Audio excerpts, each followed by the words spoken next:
started with your wrap cues. Now, a couple of things you need to know before we get started. Thing number one is you're going to pick words based on what you want the dog's behavior to be. The way that I do my wraps is I name what his behavior is, wrap to the left or wrap to the right. Some folks name wrap towards me or wrap away from me. I prefer wrap left or wrap right because my position is not always predictable and I don't want the poor dog to have to be like, where the heck is she, before he decides which way to go. So the way that I think of these wrap verbals is wrap left regardless of what I'm doing. I could be running the right way, I could be running the wrong way, I could have fallen on my butt. If I say wrap left, it means wrap left. Same with wrap right. Now, there are ways that you could do wrap towards me or wrap away from me, but I'm going to try and convince you to say wrap right or wrap left. The next thing you need to do are pick words or sounds that are very, very distinct. Now, the other things we look for on wrap verbals are they short where you can repeat them very rapidly? Because these rapidly chattered wrap cues really help the dog draw into collection. Are they something that you can say softly? And when I say softly, you want to be able to bring the dog's focus down into collection, not make them explode away from you. On wrap verbals, I like to emphasize a consonant because that shortens things up and makes it very, very sharp and repeated. So the wrap verbals that I use for Nacho are which means wrap to your left, or which means wrap to the right.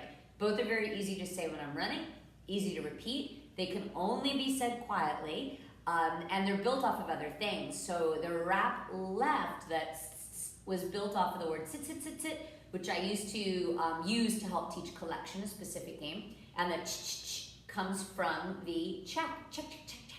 I just shortened them all up to be able to spit them out faster. One of the differences is also the pitch is pretty high in pitch, and believe me, they can hear that, and is lower in pitch because the tone is produced differently in my mouth. So the dog can hear extreme differences between the two of them. So once you've picked the word, then we can go into teaching the behavior to the dog. The first step is to make sure the dog knows how to spin in a circle. Now that's super easy, and we're not going to put the word on it. You can take a cookie or two and put it on the dog's nose and see if he'll turn in a circle. That was a circle to his left. Can he now go to his right? Nacho thinks this might be the easiest thing he's ever done in his life, and he's happy to do it. Your goal is that initially you can help as much as needed, but it's going to be eventually helping as little as possible. It's one of my mantras in training verbals is help as much as needed, but as little as possible. Right now, he needs a lot of help to do this on verbals alone, so you'll see a little extra hand motion on some of this. The next step, you've chosen your words.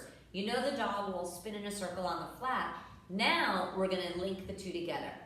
What you need to do to make that happen is say the word, then cue the behavior. Don't do it simultaneously because we want the word to predict what's going to come next. So have your cookies, keep your hands pretty still, say your first cue, so I'll do my left wrap, and try not to use like your head or your eyes to help the dog out at all. You'll say your left wrap cue, and then spin the dog away. Now it's got to be new cue and then the spin in order to help the dog understand that the new cue predicts the behavior. So his left wrap cue is and then I spin him away. Now his right wrap cue is and I spin to his right.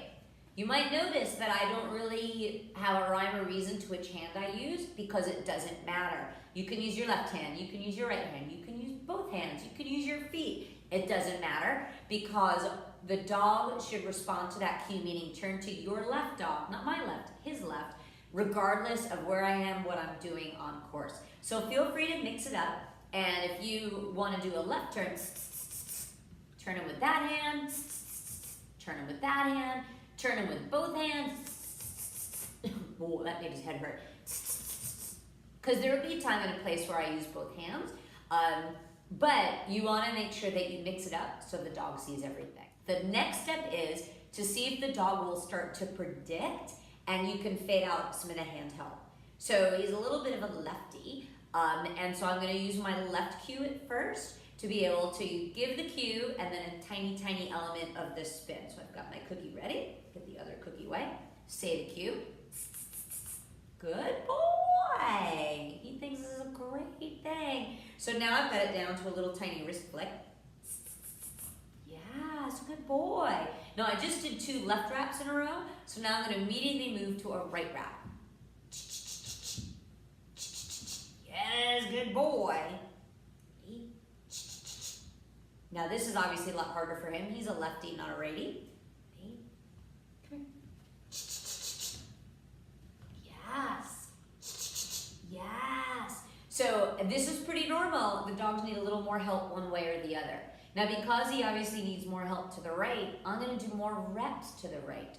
But you don't want to spend a whole session of just right wrap, because the dog will no longer be listening for the verbals. The dog will be like, I'm just going to monotonously go to the right. So within every session, you're going to need to alternate left wrap, right wrap, spinning both directions.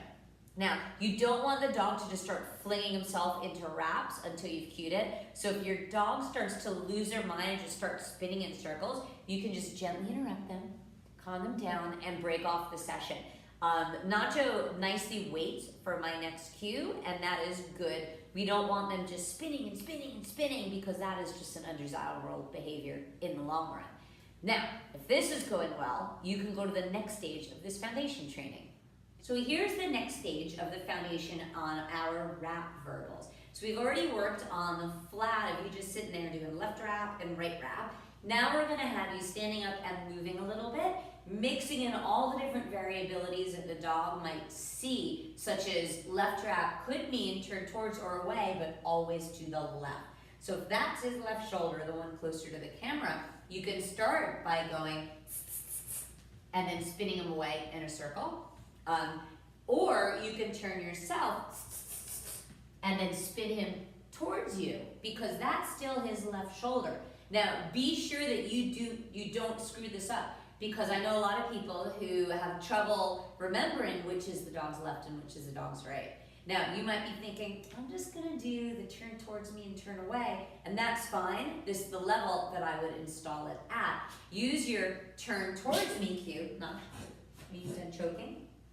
Come here now. Use your turn towards me cue versus your turn away from me cue when you get to this level.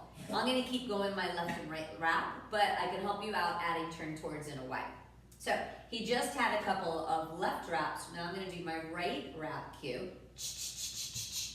Yes, good boy. Change my position. Remember which side the right is. Yes, good boy. A left wrap. Doesn't need as much help on the left, needs a little bit more on the right. Oh, that was very good. Yay. Yes. So he's just done a bunch where he has turned away from me, so I'm going to mix in turning towards me. So I'm going to have him turn right towards me.